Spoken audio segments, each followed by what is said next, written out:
Réunion d'urgence dans le Conseil de sécurité des Nations Unies demande de Donald Trump vu le massacre de civils, des innocents commises par les M23 sous l'appui du Rwanda.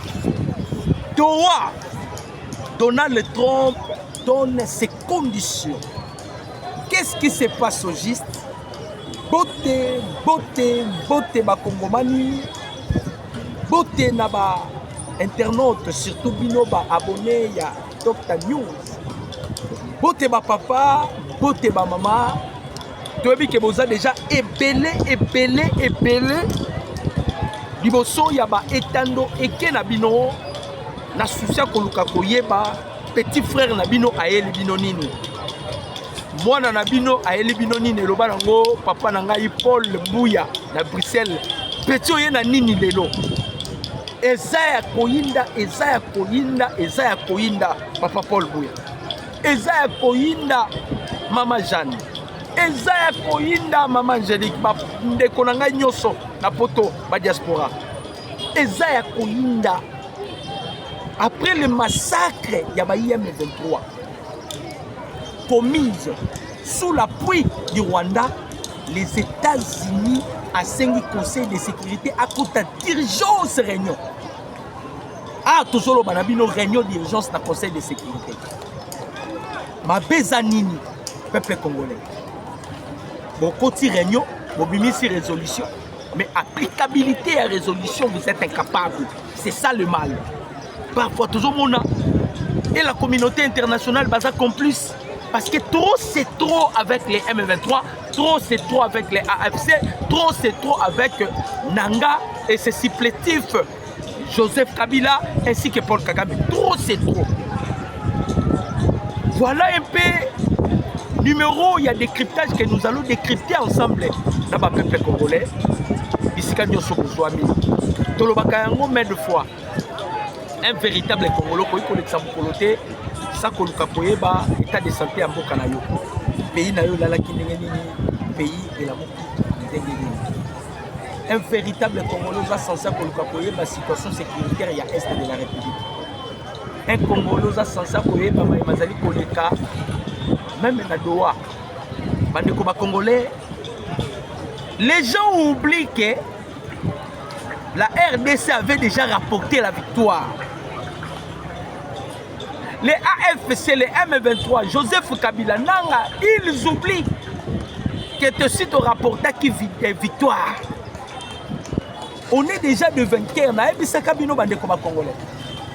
La résolution 2773, il y a Conseil de sécurité à Nations Unies.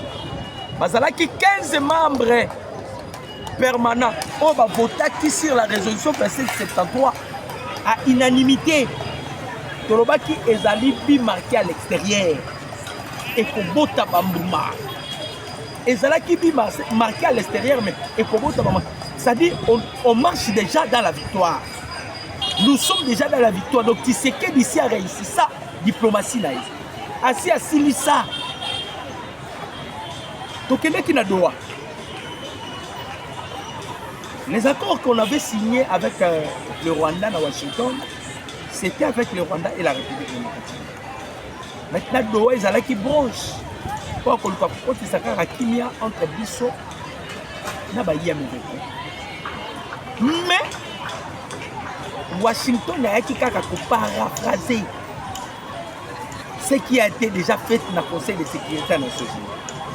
Les États-Unis, en observant maintenant que Moutaza à la tête, il y a Conseil de sécurité. C'est maintenant, dans les Français, à mon avis, que les Français peut-être vont bloquer. Voilà la raison pour laquelle les Américains vont créer qui branche, surtout pour créer troisième voie pour la Kolukakaka pour asphyxier le Rwanda. Mais tant que vous avez un droit de Congolais, la bête de la Rabinoli solo awa, Réunion Salamaki na Kenya.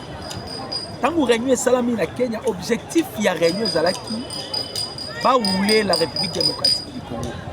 Même le premier ministre Katari apprendra qui parle à la réunion.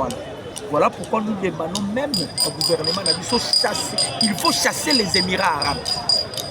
Il faut les chasser. Parce que quand les gens meurent à l'est de la République, bango ils ont occupé bango de l'autre côté. Bango kaka ba intérêt na bango ba or, kaka ba intérêt na bango ya ba diamant, kaka ba intérêt na bango ya ba matière première. Et c'est leurs intérêts qui se ils ont préoccupé bango. Basala qui déjà réunion, baroula qui déjà la République démocratique du Congo. Tant que bakei ba kutana na Donald Trump atila yi bango pa ya Massad Bolos. Et Massad Bolos a l'obéla qui bango en face que vous voulez créer des gouvernements parallèles. Tout cela pour bloquer le processus de paix. Effectivement, Balinga va créer un gouvernement parallèle, mais ils ont été bloqués, contrés, parce que la résolution prise dans le Conseil de sécurité des Nations Unies, c'est une résolution. Comment vous allez violer la résolution 2773? Les Émirats arabes, ils voulaient violer la résolution 2773. On ne peut jamais violer la résolution 2773. La résolution 2773 a été votée dans le Conseil de sécurité des Nations Unies. C'est une résolution. Maintenant, les Émirats arabes, ça qui déjà dans le coup, comment violer la résolution 2773. Mais, tellement que nous sommes déjà dans la victoire de Nabisibino, marqué à l'extérieur contre doublé, victoire, on a déjà toi en angoto autant pour la name. Après qu'on luka roulé biso, pour violer une fois de plus. Mais parce que même ce qui a été fait dans Doha, et ça qui conformément à la résolution prise dans le Conseil de sécurité des Nations Unies. Babima qui na gauche, babima qui na droite. Batikala qui toujours na esprit la résolution 2773. Maintenant dans Doha, il voulait fouler au pied la résolution 2773. À quoi bon maintenant le Conseil de sécurité des Nations Unies va se réunir? À quoi bon? À quoi bon le Conseil de sécurité des Nations Unies va se réunir? Parce que ce sont eux qui ont voté la résolution 2773. On va qui retrait à M23. On va qui démobilisation, désarmement, cantonnement à M23. On va qui retrait à l'armée rwandaise. On va il faut que le M23 s'incline dans le programme de la PDDRCS. Maintenant, les Qataris, pour leurs intérêts, pour l'égoïsme, Balingi va pervertir résolution 2773. Pas même en a sens d'abord. Heureusement, Bandeko, tu sais que du Bagobara était. Eh non. Tu sais que est clair comme de l'eau. Sauf même si c'est que du Mupanja, ou bien que Meminga Mpandi. Moutagi, la proposition, c'était Maxime Prévost, le premier ministre belge, en même temps le ministre des Affaires étrangères. Le président Tshisekedi l'a dit ouvertement, je le refuse et je rejette en bloc proposition en Doha. Et ça non satisfaisant. Les termes que les chefs avaient dit. Et ça satisfaisant. Et ça satisfaire en réalité. Et ça non satisfaisant. Les chefs ont rejeté catégoriquement. Parce qu'une fois qu'on s'incline dans les bêtises, Katari basali oyo, bako rouler biso. Boyoka sikoyo après le refus à président Tshisekedi de se soumettre sur la décision auto-résolution Katari babimisi yango. Boyoka maintenant c'est que les États-Unis d'Amérique ba pesi et pas ya ba Émirats arabes. Parce que les États-Unis l'ont bien l'obaki. Les lots de la Tongo a sengi réunion d'urgence dans le Conseil de sécurité des Nations Unies. Vous pensez réunion d'urgence à vos amis? Kagame a été déjà élu comme le premier fournisseur ou sponsor du terrorisme dans le monde. Kabila va cotiser déjà dans les listes noires. Maintenant, Mbano ya ba IM23 yango. Mbano ya ba IM23. Chaque chose a son temps. Et ça a un temps à coller là. Et ça peut un temps à coller. Rwanda nyokola biso mbula na mbula mais Rwanda eko kutana na homme fort. Donc on va discuter to commettre yango à part. En tout cas tozo kufa. Ba oboma bandeko na biso. Il faut qu'on se dise la vérité. Omoni massacre eningisi lisusu Conseil de sécurité des Nations Unies. Women Watch n'a a dénoncé. Ce n'est pas la MONUSCO qui corrompu. C'est Women Watch n'a dénoncé massacre Oyo. Il y a M23, il y a AFDLR, il y a RDF Basali. Sous l'appui du Rwanda, Women Watch n'a dénoncé. C'est ce qui a poussé les États-Unis de saisir le Conseil de sécurité des Nations Unies. Beaucoup de réunions d'urgence. Tozoloba, réunion d'urgence, c'est ce côté. Mais, Boyokana nous, à ce qui concerne Doha. Boyoka, à ce qui concerne Doha. Bandeko. Biliaki bango bikoki. Biliaki bango bikoki. États-Unis a beti marteau. Boyoka, résolution États-Unis. À quelle gauchité? À quelle droitité? À quelle gauchité? À quelle droitité? Parce qu'il nous faut s'incliner. Mais ton bébé c'est pour se dire. Et cela prouve que Batouana déjà, Basalaki de mèche, même réunion dans Bango Basalaki. Vous savez que pour il y a un eau profond. Et quoi ici, Mombasa. Et quoi ici, port rebellé. Pensez-vous que tous ces pays africains-là, vous en essaient? Moutula Bangona nous Stanis Boujakera. Parce que Stanis Boujakera est un représentant légal de la Jeune Afrique. Il collabore parfois aussi avec l'ennemi. Hier, mon gars, les États-Unis viennent de demander une réunion d'information d'urgence du Conseil de sécurité de l'ONU sur la République démocratique du Congo afin de discuter des horribles abus perpétrés contre les civils, notamment par les M23. Et nous continuerons de promouvoir la responsabilisation afin de garantir que ceux qui commettent la paix, ceux qui compromettent la paix, la stabilité ou la sécurité en subissent les conséquences. Trompe à lobby, trop c'est trop. On a bougé à lobby.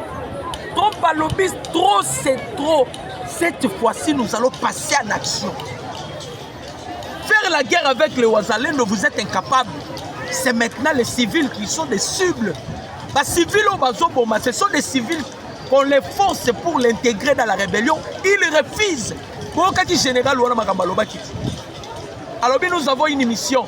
Mission toi nango za tozo kanga ba jeune par force, tozo kotisa bango na rébellion. Tant tozo kotisa bango na rébellion to simisa bango manduki. Ils seront placés dans la première ligne de front. Pour éviter ma perte de nanaka na biso ba Rwanda.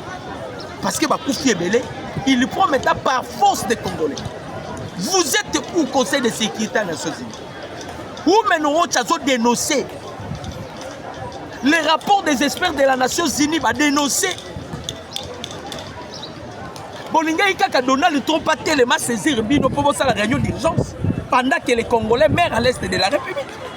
Ou bien vous êtes complices, vous. Comment vous êtes incapable d'agir au moment où les Congolais meurent à l'est de la République? Kagame fait du n'importe quoi à l'est de la République. Les organismes internationaux incapables de la Mbongo. Ambongo za mutako kanga. Ambongo za mutako kanga. Quand les Congolais meurent là-bas, Ambongo, vous êtes où toi, Ambongo? Le Koso Ambongo. Congolais. Pensez-vous que ceux qu'on tue là-bas, ce sont que des chrétiens ou des nids? Il y a aussi des fidèles catholiques. Pour vous dire que ces gens-là, ils ne sont pas des prêtres. Ce sont des politiciens. Parce que quand tu vois un prêtre qui ne se soucie même pas des âmes, bah amo ezokufana etaliété. Yé pour ça na ezakara bana no abota na kukwa. Ambongo na ba de belé abota la bango. Ana bota ba ma sœur banane de belé. Ana ba de belé abomba na kuku, il veut que bana na batika na vie à bien. des enfants seront maudits jusqu'à 3e à 4e génération. Yo komisara Kagame aza président malamu ambongo. Tu es un maudit frigolembo. Oza maudit yo.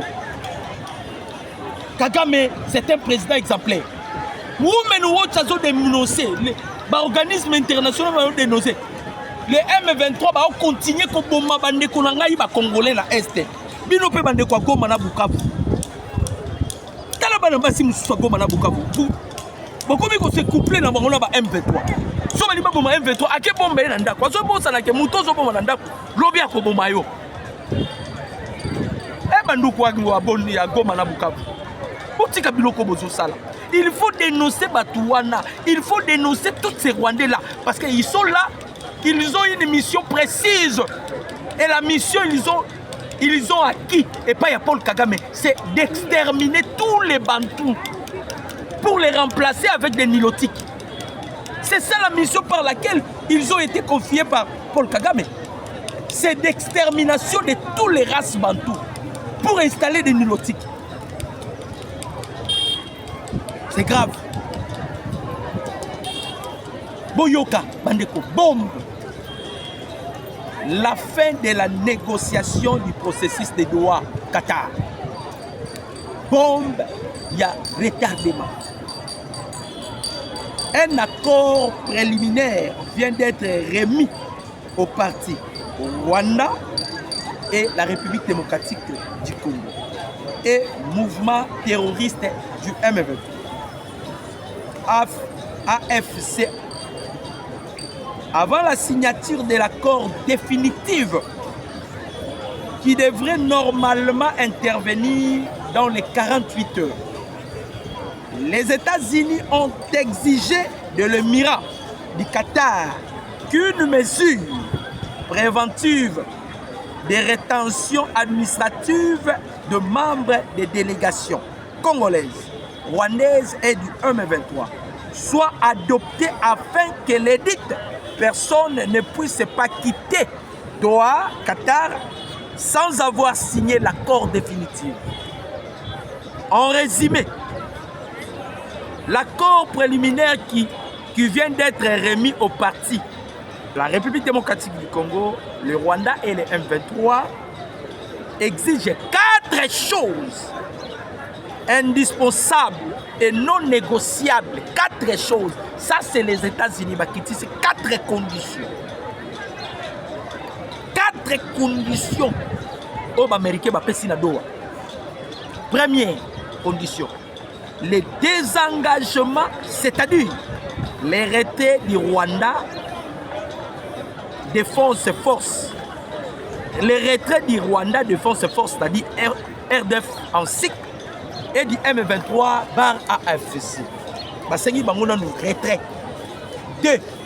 Désormais, les FDLR sont désormais considérés une menace insignifiante et résiduelle, puisqu'ils sont aujourd'hui moins de 1500 personnes, vieillissantes avec l'air dépendant, femmes et enfants. Et depuis 2012, ils n'ont jamais entrepris une quelconque action contre la République et le Rwanda. Par contre, ils manifestent l'intention de retourner dans leur pays d'origine, le Rwanda. Makambouya FDLR, les Américains, parmi les 4 conditions. Batsengaki, désengagement d'abord. Première condition. C'est-à-dire les retraits doivent se faire. Deuxième condition, Batika Masolo, FDLR. Les FDLR ne sont plus de menace pour le Rwanda. Troisième condition, les États-Unis exigent, les États-Unis exigent dans un bref délai la dissolution du M23 par AFC, qui ne devrait même pas se transformer en un mouvement politique. Baboyi. 4. Pas question de mixage, brassage. Encore moins exigence d'organisation d'un dialogue politique quelconque où les criminels du M23 se retrouveraient autour d'une table avec les autorités souveraines de la République démocratique du Congo. Plus question de ça. Plus question de ça. Refus catégorique d'une co-gestion des provinces du Nord Kivu, Sud Kivu, c'est une violation flagrante de l'intégrité territoriale et de la souveraineté nationale de la République démocratique du Congo. Et ça ne s'est jamais passé nulle part au monde. Refus catégorique de l'imposition par des armes d'un quelconque fédéralisme, par les armes, un projet funeste qui porte gravement atteinte à la souveraineté nationale de la République démocratique. Le Rwanda est désormais garant des dérives quelconques qui surviendront dans les provinces de l'Est imputables ou mouvements terroristes du M23. Parce que charge Namtou à Rwanda. Nyonso makole kaka na Est de la République. Nyonso ba M23 bakosala. Rwanda yonesco komi responsable. Yodo komi responsable.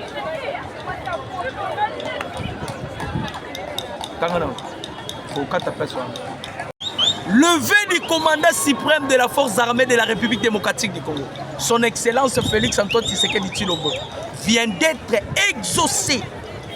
Homme Konzabande Kozela, Yango Yoko Kisame.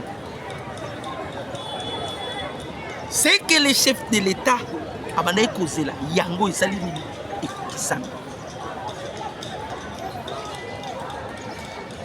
Puisque, Bandeko Congolais,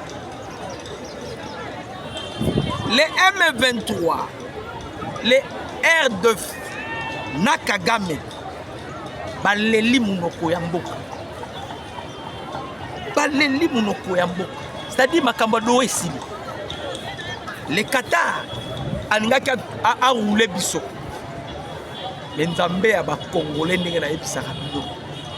A exaucé prière à Congolais. Qatar Angaka sala biso ba bêtise parce que ils étaient déjà en contact. Basala qui déjà bloc na bango na ba oyo nani. Baba Kenya tout consort. Et ça le rôle là. Et nani William Ruto. William Ruto après que ça la baba vire mais il va comme William Ruto. Le sénateur ya Kenya. Basengi William Ruto a expliqué initiative ya koluka ko voter concile dans zone les a occupé. Na lobi les sénateurs. D'abord assemblée et simbi ba sénateur. Ba ebisi ba sénateur soki bo bengisi William Ruto te aya ko expliquer. Donc kuna zozala opesi mbwambo aboyi. Bazo na minute oyo ekomi kaka si bazo luka koma ba destituer. Bakomi ko luka koma ba destituer. Pourquoi? Ko luka keto Kimute Mamabe. Il voulait du mal de la République démocratique du Congo. Mais Makambo Balouke lié suko en vinaigre. Bao Sengaye. Aya ko expliquer. Aya ko expliquer initiative wana azwa ki yango wapi. Soki a expliqué te. Soki kaka expliqué te. Il faut pas destituer.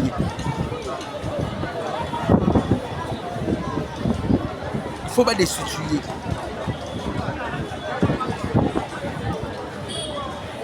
Il faut pas destituer. Bande combat congolais.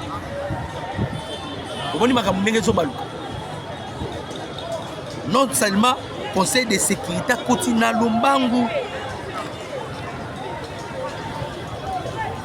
Na Lombangu pour nous kobimisa résolution ya Mbangu.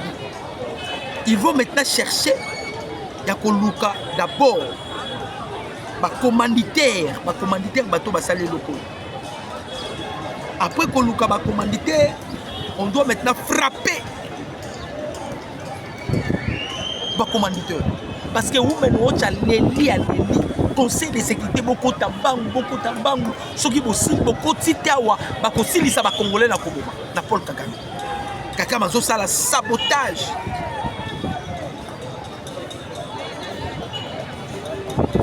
Bande Kononga Boyoka, chute de Bunagana. 41 officiers civils et militaires convoqués par l'inspection générale de l'armée. Chute ya Bunagana. Bakomi kolandela makambo. Bunagana ekoya kala. Mais balobi chute ya Bunagana. On a convoqué 41 officiers responsables. Balobi, l'inspection générale de l'FARDC a convoqué 41 officiers responsables de l'armée et de la police pour une enquête sur la défaite de Bunagana en 2022.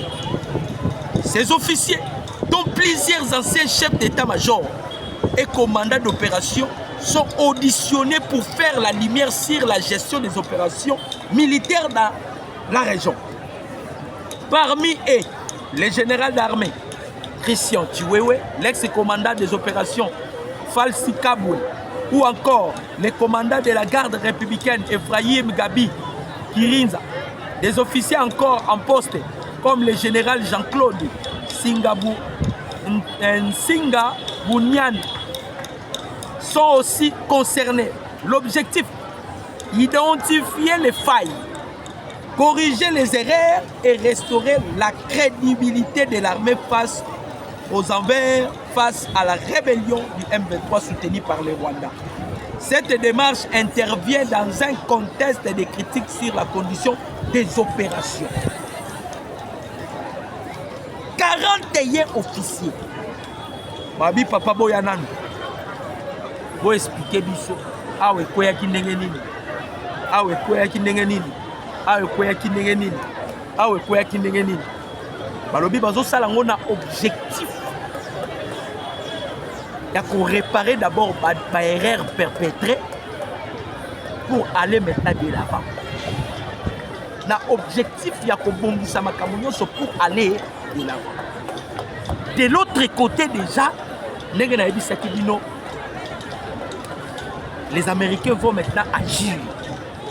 Ils veulent avoir au moins des raisons. Comme les Babomi Congolais, surtout les innocents, les civils, par l'armée rwandaise en appuyant derrière les M23 parce que les M23 sont soutenus par des Rwandais. Les États-Unis et l'Amérique ont fait ces conditions dans Makabouadoua. Désormais, tout ce qui va se passer à l'est de la République va concerner c'est les Rwandais. Rwanda n'est pas considéré comme va concerner de toutes ces bêtises qui vont se passer à l'est de la République. Baboma Congolais, Namutu à Rwanda. Les M23 ba boma ba mama ba na mutu ya Rwanda. Ba violer na mutu ya Rwanda. Ba salabo na nyonso na mutu ya Rwanda. Nyonso na mutu ya Rwanda. Tulubaki nyonso ezalaka na ebale ezala. Nyonso ezalaka na ebale ezala. Les États-Unis ont refusé même makambo ya baccord. Les États-Unis ont refusé même à Kamunabino, soi-disant, on a bêtise à dialogue avec les M23. Parce que considéré un mouvement terroriste. Mais vous avez vu notre président de l'Assemblée nationale. Ah, ça, la commissaire Lingaramboko. Toi, tu n'aimes pas ces pays. Cameroun. Tu n'aimes pas les Congo. Parce que si tu aimais les Congo, Cameroun, tu ne devais pas. Ça la point de presse. Il y a qui est Maxi Prévost. Ça la point de presse a évoqué le Cambo ya dialogue. Baoluka na dialogue on a pas panda balobo non des aboé to bloquer élection en 2028 parce que il est déjà tout est manœuvre caméra sur ça. À Tamboli déjà ba ebi kaza candidat prochain. Caméra qui va te voter? Caméra na Congo na ja voter. Et ça déjà, ma manœuvre, il y a sali déjà. À Tamboli, ils veulent maintenant pas solo là. Alors non, je suis compromis désormais. Et les élections auront lieu le 28. Les élections n'auront pas lieu le 28. Parce que nous sommes en état de guerre. Bon niveau l'excellent pour venir se positionner en 2028 comme étant candidat aux élections prochaines. Toyebi ba manœuvre on a toyebi ba manigance wana. Bande ko c'était avec plaisir ya koya ko memela bino basango ya mboka ekolo Congo bandeko ba congolais totikala lisu likolo ya lisu tolobaki plus rien ne sera comme avant bomoni nde bandemi bakomi na suka bomoni histoire ya Qatar ndenge ekomi bango bakaisa bakorouler biso mais nzambe ya bacongolais aza na bomoi surtout que la résolution prise na conseil de sécurité yango nde ezoprimé au-dessus ya baccord nyonso tokoki kozwa mon numéro c'est plus 243 89 63 97 965 nzambe ya lola apambola bino bacongolais esika nyonso bozali tokutani na bino na prochain numéro merci.